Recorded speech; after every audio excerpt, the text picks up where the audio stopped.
So ನೀವು ಕನ್ನಡ ಹಾಡು ಯಾವುದಾದ್ರೂ ತುಂಬ ಇವಾಗ ಕೇಸರಿಯ ಹಾಡಿದ್ರಿ, ಬಟ್ ಮೂಲತಃ ಕನ್ನಡದ್ದು ಯಾವುದಾದ್ರೂ ಪ್ರಯೋಗ ಮಾಡಿದ್ದೀರಾ?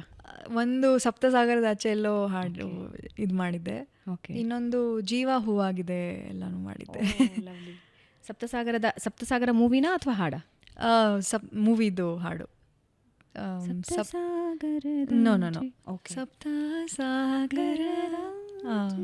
Okay. Can I sing that? Yes. ನೀವು ಹಾಡೋದು ಕೇಳೋದುಂಟೆ, ನಾವು ಅದನ್ನು ಸವಿದೆ ಇರೋದುಂಟೆ. ಸಮಷ್ಟಿ ಇವಾಗ ಸಪ್ತಸಾಗರದ ಆಚೆ ಸಾಂಗ್ ನಮ್ಮೆಲ್ರಿಗೋಸ್ಕರ ಕನ್ನಡದ್ದನ್ನು ಸಂಸ್ಕೃತದಲ್ಲಿ ಹಾಡ್ತಾರೆ. Okay, ready? ಎಸ್. ಓಕೆ, ನಾವಂತೂ ಫುಲ್ ರೆಡಿ ಆಗಿ ಕೂತಿದ್ದೀವಿ ಅಲ್ರಿ. Okay, please go ahead. 1 2 3 start. ನದಿಯೇ ಹಿಮೇ ಹೃದಯೇ ತವ ಕೃತೇಹಂ ಪ್ರತೀಕ್ಷೆ ಸತತಂ ತವಾಗಮನಂ ಆದಿನಮಹಂ ಸಮೀಕ್ಷೆ ಸಪ್ತಸಾಗರಾದುತ್ತರಮಹಂ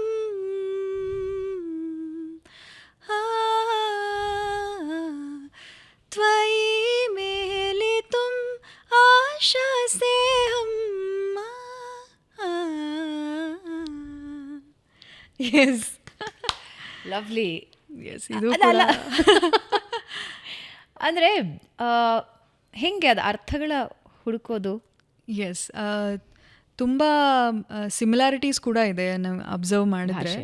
ಹೌದು. ಸೊ ಸಪ್ತಸಾಗರದ ಆಚೆ ಎಲ್ಲೋ, ಸಪ್ತಸಾಗರಾದ ಉತ್ತರಂ ಅಹಂ,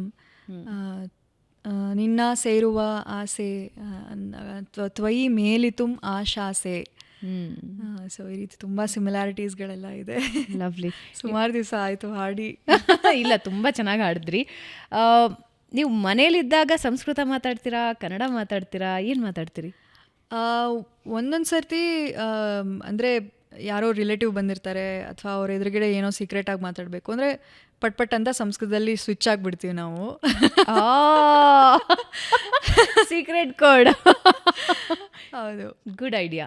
ಸಂಸ್ಕೃತ ಕಲ್ತಂಗೂ ಆಗತ್ತೆ, ನಮ್ದೊಂದು ಸೀಕ್ರೆಟ್ ಲ್ಯಾಂಗ್ವೇಜು ಇರುತ್ತೆ. ಹೌದೌದು. ಸೊ ಅಣ್ಣನೂ ಸ್ವಲ್ಪ ಮಾತಾಡ್ತಾನೆ, ಅಪ್ಪ ಅಮ್ಮ ಎಲ್ಲರೂ ಸ್ವಲ್ಪ ಮಾತಾಡ್ತಾರೆ.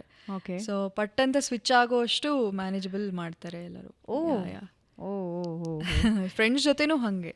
ಹೊರಗಡೆ ಎಲ್ಲೋ ಹೋಗ್ತಾ ಇರುವಾಗ ಎಲ್ಲೋ ಒಂದು ಯಾರ್ದೋ ಬಗ್ಗೆ ಹಿಂಗೆ ಚುಡಾಯಿಸ್ಬೇಕು ಅಥವಾ ಏನೋ ಒಂದು ಕಾಮಿಡಿ ಮಾಡಬೇಕು ಅಂದರೆ ಪಟ್ ಅಂದರೆ ಸಂಸ್ಕೃತದಲ್ಲಿ ಸ್ವಿಚ್ ಮಾಡಿ ಜೋಕ್. ಸೊ ಈ ಥರ ದಿಸ್ ಇಸ್ ದಿ ಭಾಷೆ ಕಲ್ತಂಗೂ ಆಯಿತು, ಸೀಕ್ರೆಸಿ ಮೇಂಟೈನ್ ಮಾಡ್ದಂಗೂ ಆಯಿತು. ಹೌದು. ಓಕೆ. ತುಂಬ ವಿಚಿತ್ರ ಅನ್ನೋ ಅರ್ಥದ ಯಾವುದಾದ್ರೂ ಪದ ಇದೆಯಾ? ಹಾಂ, ಖಂಡಿತ ಇದೆ. ಈಗ ಯಾರಿಗಾದ್ರೂ ಹೇ ಮೂರ್ಖ ಅಂತ ಬೈಬೇಕಿದ್ರೆ ಹೇ ಭಾಂಡ ಅಂತ ಕರೀತಾರೆ. ಇನ್ನೊಂದು ಕೂಷ್ಮಾಂಡ ಅಂತ ಕರೀತಾರೆ. ಕೂಷ್ಮಾಂಡ ಅಂದ್ರೆ ಆಕ್ಚುಲಿ ಕುಂಬಳಕಾಯಿ, ಬಟ್ ಅದಕ್ಕೆ ಇನ್ನೊಂದು ಅರ್ಥ ಇವಾಗ ಡಬಲ್ ಎರಡೆರಡು ಅರ್ಥ ಇರುತ್ತೆ ಅಂತ ಹೇಳ್ತಾ ಇದ್ದಾರೆ. This is also one of the examples. Kushmanda ಅಂತ ಹೇಳಿದ್ರೆ ತಲೆಯಲ್ಲಿ ಏನೂ ಇಲ್ಲದೆ ಇರೋನು, ಖಾಲಿ ಇರೋನು ಅಂತ ಹಾಗೆ. ಸೊ ಆ ರೀತಿ ಎಲ್ಲ ಇದೆ. ಓಕೆ, ತುಂಬಾ ಇದೆ ಆ ಥರ. ಹಾಗಾದ್ರೆ ಇನ್ಮೇಲೆ ಸಮಷ್ಟಿ ಪಕ್ಕದಲ್ಲಿ ಕೂತ್ಕೊಂಡು ಮಾತಾಡ್ಬೇಕಾದ್ರೆ 100 ಸಲ ಯೋಚನೆ ಮಾಡಬೇಕು.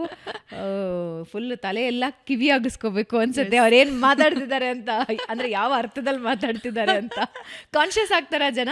ನೀವು ಸಡನ್ ಆಗಿ ಬೇರೆ ಲ್ಯಾಂಗ್ವೇಜಿಗೆ ಸ್ವಿಚ್ ಆಗ್ತಾ ಇದ್ದ ಹಾಗೆ ನಿಮ್ಮ ಸುತ್ತಮುತ್ತ ಇರೋರು ಗೊತ್ತಿರೋರು ಅವರು ಸ್ವಿಚ್ ಆಗಿಬಿಡ್ತಾರೆ. ಬಟ್ ಅದರ್ವೈಸ್ ಸುತ್ತಮುತ್ತಿನವರು ಅಷ್ಟು ಇದು ಮಾಡೋಕ್ಕಾಗಲ್ಲ, ಕ್ಯಾಚ್ ಮಾಡೋಕ್ಕಾಗಲ್ಲ ಇದರಲ್ಲಿ.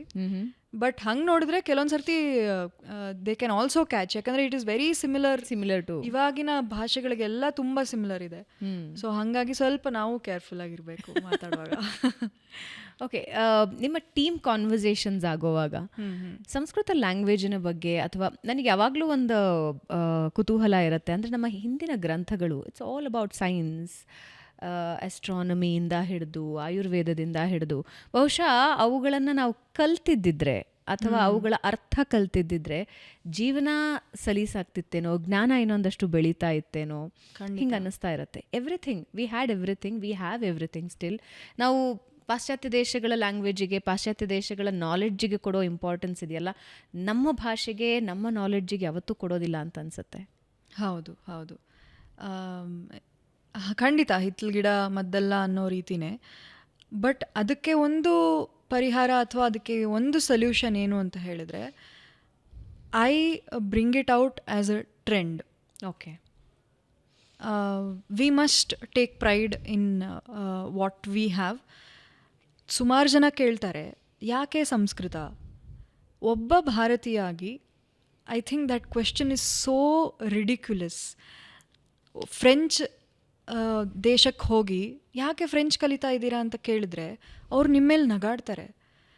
ಅದೇ ರಷ್ಯಾಕ್ಕೆ ಹೋಗಿ ನೀನು ಯಾಕೆ ರಷ್ಯನ್ ಭಾಷೆ ಮಾತಾಡ್ತಾ ಇದೆಯಾ, ಇಂಗ್ಲೀಷ್ ಮಾತಾಡು ಅಂತ ಹೇಳಿದರೆ they will also ask me a question, what are you asking ಅಂತ ಮರು ಪ್ರಶ್ನೆ ಮಾಡ್ತಾರೆ. ಅದೇ ಇವಾಗಿನ ಸ್ಥಿತಿಯಲ್ಲಿ ಪ್ರತಿಯೊಂದು, ಇಲ್ಲೇ ಪಕ್ಕದಲ್ಲೇ ಒಂದು ಮಾಲಿಗೆ ಹೋಗಿದ್ದೆ ನಾನು ಆಗಲೇ, ಎಲ್ಲ ಕಡೆ ಇಂಗ್ಲೀಷ್ದೇ ಬೋರ್ಡ್ಗಳು.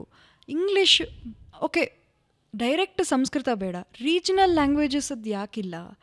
ಕರ್ನಾಟಕದಲ್ಲಿ ಕನ್ನಡದ ಒಂದು ಬೋರ್ಡ್ಗಳು ಯಾಕಿಲ್ಲ? ಕರ್ನಾಟಕದಲ್ಲಿ ಕನ್ನಡ ಬಳಕೆ ಯಾಕಿಲ್ಲ? ಅದೇ ನಾನು ಬೇರೆ ದೇಶಕ್ಕೆ ಹೋದರೆ it is so compulsory, it is so difficult to live there without knowing that language. ಜಪಾನಿಗೆ ಹೋದರೆ ಅಲ್ಲಿ ಜಪಾನೀಸಲ್ಲೇ ಬರೆದಿರ್ತಾರೆ ಹೊರತು ಅದನ್ನು ಟ್ರಾನ್ಸ್ಲೇಟ್ ಮಾಡಿ ನಾನು ಮಾಡಿ ಅಷ್ಟು ಕಷ್ಟ ಪಡಬೇಕಾಗತ್ತೆ ನಾನು ಅಲ್ಲಿ ಹೋಗಿ ಜೀವನ ಮಾಡಬೇಕು ಅಂದರೆ. ಅದೇ ರೀತಿ ಭಾರತದಲ್ಲಿ ನಾವೇ ಭಾರತೀಯರಾಗಿ ಯಾಕೆ ಸಂಸ್ಕೃತ ಅಂತ ಕೇಳೋದು ಪ್ರಶ್ನೆ ಏನಿದೆ ಅಲ್ಲ, ಐ ಥಿಂಕ್ ಅದೇ ಒಂದು ರಿಡಿಕ್ಯುಲಸ್ ಕ್ವೆಶ್ಚನ್.